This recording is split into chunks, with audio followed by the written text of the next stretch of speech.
قلت لماذا؟ لأنهم تعرفوا على جهاز الحرس الجمهوري العراقي اللي هو داعش.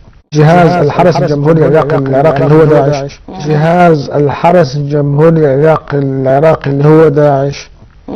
وهذا الجهاز سيطر على جزء كبير من شرق سوريا، وسيطر على الموصل وعلى جزء كبير من الانبار او كل الانبار بفتره من الفترات.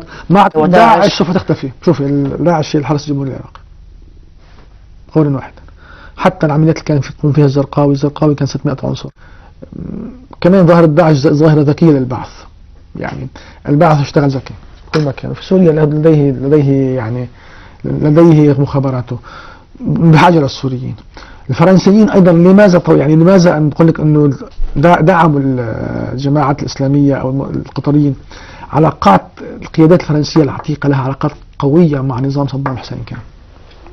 فهم بيعرفوا كل قادة الحرس الجمهوري العراقي اللي كانوا هم قادة داعش الحقيقيين، بيعرفوهم بالاسماء، بيعرفوا ارقام تليفوناتهم وين ساكنين.